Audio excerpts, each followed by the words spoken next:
Olá! Essa semana damos início ao nosso segundo bimestre. Alguns ajustes foram feitos para que a gente conseguisse estabelecer alguns critérios, né, de melhoria do fluxo das atividades. A partir de hoje, todas as semanas nós teremos uma aula no nosso dia normal de aula. Se você tem aula de economia na segunda-feira você terá a sua aula lançada. Será uma aula de aproximadamente 20 minutos, e uma atividade para o dia. Nós havíamos combinado no início do semestre que o caderno valeria 3 pontos, e por esse ajuste de atividade, para que a gente conseguisse controlar frequência e atribuir um valor para esse trabalho que vocês vão desenvolver durante a semana, foi estabelecido que esta avaliação, que antes valia 3 pontos, passa a valer 5 pontos. Então, se nós tivermos 10 atividades, nós dividiremos os 5 pontos em 10 atividades. Essa atividade, além de compor a sua avaliação, ela também vai servir para o controle de frequência do aluno na atividade. Então é importante que vocês fiquem atentos, principalmente quanto ao lançamento das atividades. Nós vamos fazer o controle exclusivamente no Fascículo Interativa. Isso vai ser muito importante para que a gente diminua o fluxo de documentos e eu consiga dar para vocês a devolutiva de uma forma um pouco mais rápida. Eu peço para que vocês não deixem para a última hora. A atividade que nós fizermos essa semana, ela será encerrada, ela terá prazo de entrega até a próxima aula, e você deve lançar isso no Fascículo Interativa. Caso você tenha algum problema, me procure que eu vou auxiliar você a estar fazendo essa atividade no Fascículo Interativa. Portanto, não deixe para a última hora, tá? Vamos ver se tem mais alguma outra informação. Eu acho que é só isso mesmo. Vamos para a aula de hoje, né? Então, vamos lá. Vamos falar hoje sobre os bancos na economia. Eu vou desligar essa música aqui para que a gente consiga agora focar no nosso conteúdo de hoje, tá? Para que a gente consiga falar sobre os bancos na economia e a sua importância de estudar isso na economia, é preciso que a gente trace algumas evoluções daquilo que a gente já estudou até hoje, né? Essa aula de hoje, ela está no nosso livro. Para quem está acompanhando a aula no PDF, ela está nas páginas de 48 a 58. E no livro físico ela está da páginas 44 a 53, tá? Então, portanto, parem o vídeo, vão lá no livro, olhem como é que está escrito lá. E o objetivo da aula é exemplificar para vocês, trazer a explicação daquilo que está no livro, né? Se tiverem dúvida, não deixem a dúvida ir embora para casa. Aliás, vocês já estão em casa, né? Mas aquela nossa máxima continua. Não deixem a dúvida permanecer. Me procurem para que a gente consiga sanar essa dúvida, né? Então, para que a gente consiga ver isso, é importante que a gente faça uma retrospectiva da evolução do capitalismo, né? Do século XV ao século XVIII, o chamado mercantilismo, né? Ela foi baseada no capitalismo comercial, onde as transações e o comércio era amplamente difundido. Adam Smith vem criar o conceito do capitalismo industrial, mas principalmente voltado para aquele processo da Revolução Industrial, né, em que se dá uma ênfase em como produzir, em melhorar aqueles conceitos dos sistemas produtivos, saindo a produção de uma forma artesanal para um processo industrial, né? Essa fase do capitalismo ela vai do século XVIII ao século XX, né? E no século XX nós passamos a ter uma visão de um capitalismo financeiro, um capitalismo monopolista. E a gente vai, graças a esse monopólio, a essa situação do capitalismo financeiro, que a gente estabelece a importância da gente estudar os bancos nesse momento, né? Qual a importância dele para a economia, né? Então vamos seguir, né? A origem dos bancos, elas remontam principalmente a 2000 anos antes de Cristo, né? Já se tinha relatos em que a produção agrícola no Oriente Médio, né, eles eram armazenadas em celeiros operadas pelo governo. A gente está falando aí da época dos faraós lá no Egito, né, e toda a produção era armazenada nesses celeiros operados pelo governo, né. Também temos relatos de um processo, né, voltado para que a gente entende por banco hoje, que a gente pensa naquele prédio que a gente vai lá depositar nosso dinheiro, ou vai lá sacar, ou vai lá pagar alguma conta, né, nas cidades italianas na época do Renascimento, em que elas financiavam o comércio, o Estado e a própria Igreja Católica. Num receio de uma condenação pela Igreja pelo crime da usura, que seria a história da cobrança de juros, né? Os bancos normalmente faziam um processo de empréstimo baseado no câmbio. Eles emprestavam numa moeda, mas cobravam em outra, para que não caracterizasse que dentro daquele conceito, dentro daquele valor, dentro daquela transação, existia um juros envolvido, né? Então, a gente vai ter aí, durante o período do Renascimento, essa principal importância do que a gente conhece hoje pelas diferenças de moedas que permeiam as relações comerciais, né? Na Inglaterra, nós já falamos dos ourives, né? Que armazenavam aqueles ouros, né? E davam os seus valinhos, os seus recibos, né? Mas que também vem trazer o conceito do que conhecemos hoje das reservas fracionárias, né? Então, a origem dos bancos, a gente pode ver que elas vão de muito tempo, datadas de 2000 anos antes de Cristo.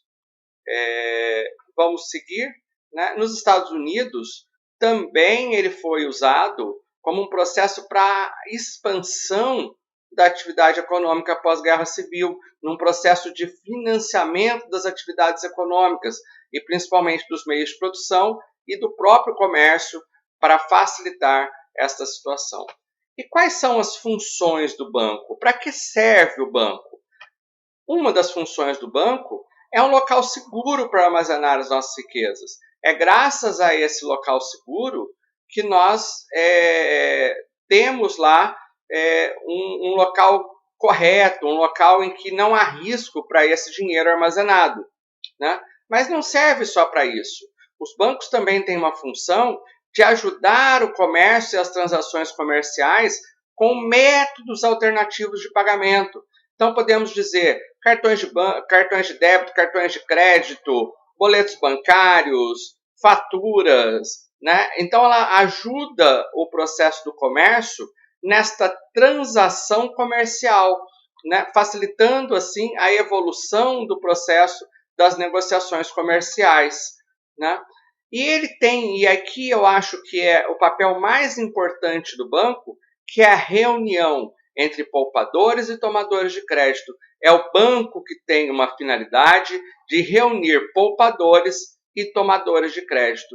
É no banco que são reunidos as pessoas que têm uma reserva e que levam para lá para poder armazenar as suas riquezas, mas elas também querem uma garantia da conservação do valor daquele dinheiro, né? E aí os bancos pegam de quem tem essa reserva e emprestam para aqueles que tomam crédito. Os cartões de débito, eles se originam dos cavaleiros templários e da ordem dos hospitalares. As ordens hospitalares, elas são vistas hoje, os cavaleiros templários, a gente vê constantemente isso nas nossas atividades, né, nos nossos estudos, se falar dos cavaleiros templários, Mas não eram eles as únicas ordens existentes na religião. Existiam também os hospitalares, por exemplo. Essas instituições elas precisavam transferir dinheiro entre elas. E como que elas faziam esse processo? Eu tinha que fazer uma viagem, me locomover daqui a São Paulo. Antigamente não demorava 3 horas aproximadamente, como é hoje. Esse tempo era um pouco maior, né? Demoravam-se dias. Então eu saía daqui e ia até Cachoeira Paulista. E lá eu precisava me hospedar, precisava cuidar dos cavalos, precisava cuidar, né? Precisava alimentar a minha tropa, precisava me cuidar, né? Precisava para continuar a viagem. Então eu chegava aqui, eu depositava um dinheiro numa dessas ordens e quando eu chegava na cidade seguinte, eu entregava um papel que me era dado no primeiro lugar, né? E me era dado o dinheiro suficiente para que eu conseguisse fazer atividades que eu precisava fazer naquela parada. Vejam que a gente pode pensar que o cartão de débito é uma coisa nova, uma coisa. O banco simplesmente, os bancos, os sistemas bancários simplesmente se apropriaram de uma atividade que já existia na economia, né? Então, e aí, para a gente conseguir entender um pouco as situações dos bancos, é importante a gente entender um processo das reservas bancárias. Essas reservas bancárias é uma forma que foi encontrada para que se pudesse controlar e garantir as atividades da moeda fiduciária, sem que isso gerasse algum prejuízo caso o banco não tenha solvência para poder se pagar, né? Cada país ele tem um sistema de reserva bancário. Nos Estados Unidos, 10% dos depósitos são armazenados no Fed, que é o Banco Central americano. No Brasil, nós temos o nosso Banco Central, tá, que tem uma reserva bancária de 25% de todos os depósitos que foram realizados. Esses depósitos que foram realizados, parte deles vão para o Banco Central e parte deles ficam disponíveis para os tomadores de empréstimo. Se eu tenho uma reserva bancária de 10% dos depósitos, eu tenho um fator multiplicador de 10 vezes. Por quê? Nós vamos entender esse processo do fator multiplicador. E no Brasil, se nós temos uma reserva de 25% dos depósitos, nós temos um fator multiplicador de 4 vezes. Por quê? 100%, para que eu consiga fazer esse empréstimo, nós vamos entender que os bancos geram dinheiro. E aí, se ele reserva 10%, esse mesmo dinheiro ele é emprestado por 10 vezes. É aí que o banco cria dinheiro que estimula o processo de produção da atividade econômica. Se a reserva é 25%, para chegar a 100%, nós temos um fator multiplicador de 4 vezes, né? Vamos entender um pouco, então, como é que funciona, tá?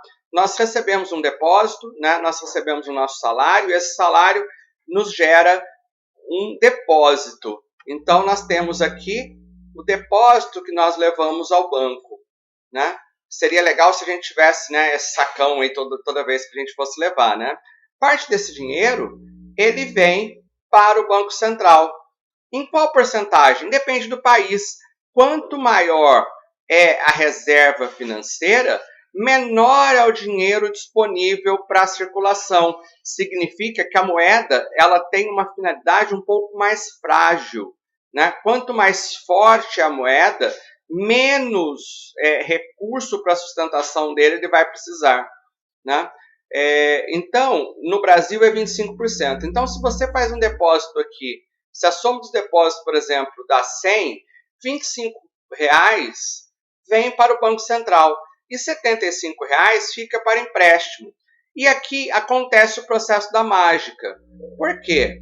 Quando você faz um empréstimo, quando o banco te concede um empréstimo, gera-se automaticamente um novo depósito, né? Esse novo depósito que é gerado, gera-se o ciclo novamente. Ou seja, do 100, 25% ficaram para o Banco Central, 75% foram para o empréstimo novamente, né? 25% ficou para o empréstimo compulsório, 75% vai para o empréstimo novamente, vai para depósito novamente. E desta forma, esse mesmo dinheiro que lhe foi emprestado é criado novamente no mercado. E neste lançamento, quando ele me empresta esses R$75, tá? Automaticamente ele vai para um dinheiro a receber contabilmente, né? E ele consegue fazer, portanto, essa operação 4 vezes. É o que na economia é chamado de fator multiplicador, tá? É este fator multiplicador que vai determinar a reserva que um país tem para a sustentação do seu dinheiro. Inclusive, nesse momento que nós estamos delicado econômico, o governo já estuda uma forma de reduzir esse empréstimo compulsório. O que ele espera com isso? Aumentar o valor de dinheiro em circulação no mercado, estimulando o processo de produção e o processo de comércio e de consumo, né? É uma das atividades que está se pensando agora, né? Graças a essa situação, nós temos que os bancos se criam automaticamente um sistema de regulamentação e desregulamentação. Como que isso acontece, tá? Os bancos não necessariamente, às vezes, eles pegam dos seus empréstimos, então vamos pegar lá, ele pegou os seus depósitos. Se eu tenho uma região que tem um grande volume de depósitos, possivelmente eu tenho uma dificuldade de emprestar esse dinheiro nesse mesmo mercado. O que eu faço nesse mesmo mercado? O que eu faço então? Os bancos emprestam para outros bancos que se encontram em outros mercados. Às vezes também pode ser que, como a economia está desaquecida, diversas pessoas estão pegando empréstimo e eu tenho poucos depósitos. Então, seja necessário que o banco vá a outra instituição, vá a uma outra região, pegar um pouco do dinheiro para garantir o seu depósito compulsório, né? Esse depósito compulsório ele tem uma remuneração, mas é muito baixa. E quando os bancos emprestam dinheiro entre si, automaticamente essa remuneração por esse dinheiro aumenta um pouco, né? Então a gente conseguiu, de uma certa forma, na aula de hoje, entender a importância dos bancos no incentivo do processo de produção e no processo de comércio, né? E entendemos um processo de regulamentação. Ao mesmo tempo em que os bancos criam dinheiro, é possível também que haja um descrédito nesse processo, que descrie-se esse dinheiro. Esse dinheiro é um dinheiro volátil. Vamos pegar uma ideia de como isso pode acontecer? Digamos que você fez um empréstimo e você decide quitar esse empréstimo antes da hora. Quando você faz isso, você está, além de tirar do depósito, você ainda também está tirando o dinheiro que ele tem na sua contabilidade de dinheiro a receber, né? Então, há um processo aí de perda que deixa de ser um fator multiplicador para ser um processo de divisor, né? Automaticamente, quando a gente começa a pensar nesse processo dos bancos emprestando dinheiro entre si, né, trazendo dinheiro daqui para lá, inventando papéis que tornem a aplicação um pouco mais atrativa para os investidores, ou inventando ferramentas para emprestar esse dinheiro de uma forma um pouco mais inteligente, que incentive o processo do comércio, né? Os bancos se desregulamentam, eles saem fora, tentam sair fora a todo momento deste processo de regulamentação, né? Um exemplo disso a gente já falou isso em sala de aula, a bolha imobiliária, em que os bancos criavam papéis para conseguir captar dinheiro papéis imobiliários para conseguir captar dinheiro no mercado, né? E dessa forma ter um volume maior de dinheiro e aumentar os seus resultados operacionais, né? A aula de hoje se encerra por aqui. Espero que ela seja proveitosa para vocês. Vão lá no Fasig Interativa, que tem 5 perguntinhas para que vocês respondam. Peço para vocês serem sucintos na resposta, tá? E qualquer dúvida que vocês tenham, eu estou à disposição de vocês. Muito obrigado e uma boa semana a todos.